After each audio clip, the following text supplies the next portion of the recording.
Assalamualaikum warahmatullahi wabarakatuh. Waalaikumsalam warahmatullahi wabarakatuh. Materi hari ini yaitu tentang jenis-jenis hukum, ya.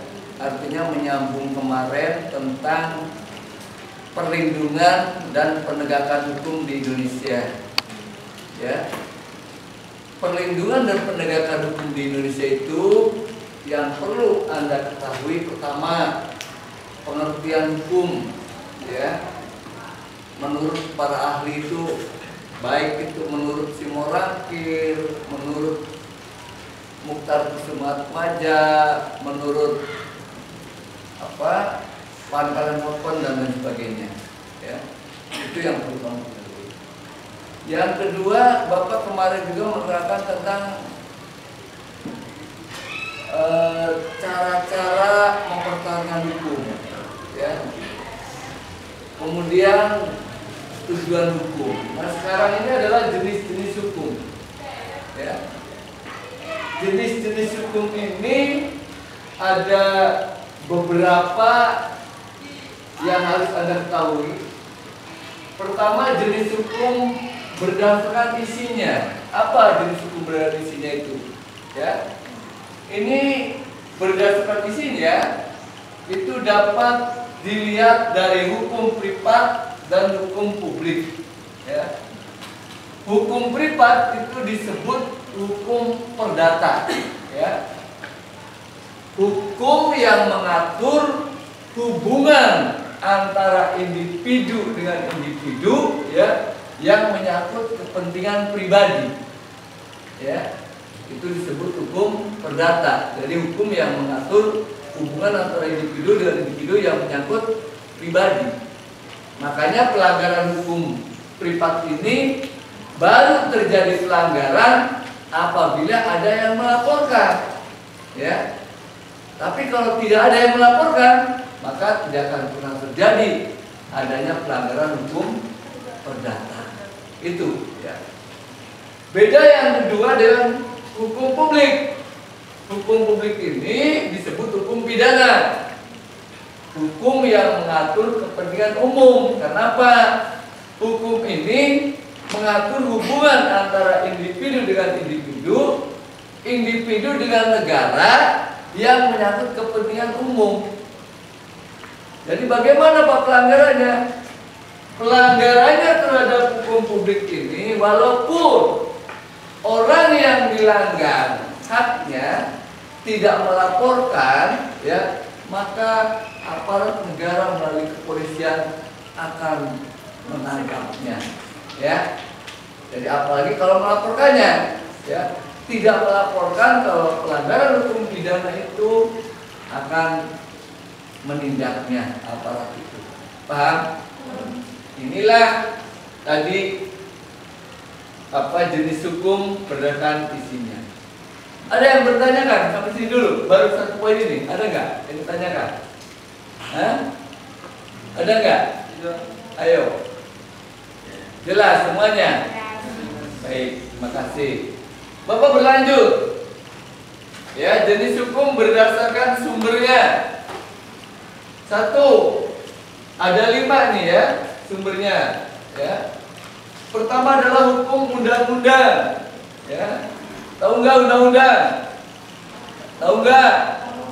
Tahu. Sebutkan yang Anda ketahui tentang undang-undang yang berlaku di Indonesia. Apa? 1. Apa? Undang-undang? Hah? Undang-undang? Lalu lintas. 2. Undang-undang? 3. Undang-undang? Perpajakan. Banyak lagi, undang-undang pendidikan, undang-undang hukum pidana, semua kamu undang-undang itu, ya. Undang-undang partai politik itu disebut undang-undang, ya. Dan kedudukannya di bawah undang-undang dasar. Kemudian yang berikutnya adalah hukum adat, ya. Hukum adat ini hukum yang berlaku, ya, di masyarakat tertentu dan dilakukan secara terus-menerus. Ini hukum adat untuk bertingkah laku manusia dalam kehidupan sehari-hari. Itu sumber hukumnya hukum adat. Jadi berlaku hukum adat juga. Kenapa? Dijadikan sebagai patokan, ukuran dalam kita bertingkah laku, dalam kita bergaul dalam kehidupan bermasyarakat. Oke. Kemudian yang ketiga adalah traktat. Apa sih traktat? Perjanjian. Traktat itu adalah perjanjian. Perjanjian itu bentuknya ada dua. Perjanjian bilateral dan perjanjian multilateral. Ya. Perjanjian bilateral, perjanjian yang diadakan oleh dua negara. Ya. Perjanjian multilateral, perjanjian yang diadakan oleh lebih dari dua negara. Contohnya apa perjanjian bilateral ini? Contoh perjanjian tentang batas wilayah di laut, misalnya antara Indonesia dengan Malaysia di Selat Malaka, ya kan? Ada perbatasan perjanjian, ya, Indonesia dengan Papua Nugini, daratan itu ya, dan hampir di setiap di sebelah utara, di sebelah barat, di sebelah itu perbatasan dengan negara-negara lain, itu ya. Nah, kemudian yang berikutnya adalah perjanjian multilateral. Apa perjanjian multilateral ini? Contohnya apa? Perjanjian yang diadakan lebih dari dua negara atau banyak negara. Apa contohnya? Perjanjian apa? OPEC, ASEAN, ya kan? Apalagi NATO, PBB, itu perjanjian multilateral. Oke, terus sekarang jurisprudensi. Apa tadi jurisprudensi itu? Keputusan hakim yang terdahulu, ya kan? Yang diikuti oleh hakim-hakim yang lain dalam kasus yang sama, dalam menangani kasus yang sama. Ya, di mana kasus itu belum diatur di dalam suatu undang-undang. Itu ya. Jadi oleh hakim, misalnya hakim yang terdahulu memutuskan, ya, hukuman misalnya 2 tahun terhadap pelanggaran A misalnya, ya, maka oleh hakim lain, ya, terhadap pelanggaran yang sama akan diberi putusan pengadilan ya, hukuman yang sama. Itu ya. Kemudian yang berikutnya doktrin. Apa doktrin ini? Ajaran para ahli hukum, para ahli hukum yang terdahulu diikuti ya oleh para hakim, ya kan? Ajaran yang dikembangkan, ya. Jadi misalnya hukum menurut kusuma pamutan sobat pajak dan lain-lain. Oke ya?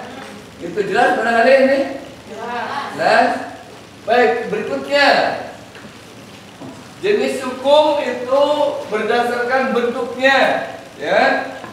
Ada yang tertulis dan ada yang tidak tertulis. Yang dimaksud tertulis ini hukum tertulis dalam sebuah dalam berbagai undang-undang. Mau undang tertulis kan? Ada hukum pidana tertulis, hukum perdata tertulis, ya.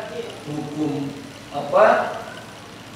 pajak tertulis, hukum perdagangan, itu maksudnya tertulis itu. Artinya tertulis, ada pasal-pasalnya dan harus dipatuhi, ya. Nah, sedangkan hukum yang tidak tertulis adalah hukum tidak tertulis tapi dipatuhi. Apa? Hukum ada, ya kan? Tidak tertulis tapi dipatuhi. Artinya tidak tertulis dalam suatu kitab undang-undang, tetapi dipatuhi oleh masyarakat pengikutnya atau kelompoknya. Makanya apa? Hukum adat ini selalu berbeda antara hukum adat di Jawa Barat misalnya dengan di Banten, dengan di Jawa Tengah, dengan di Medan dan lain sebagainya.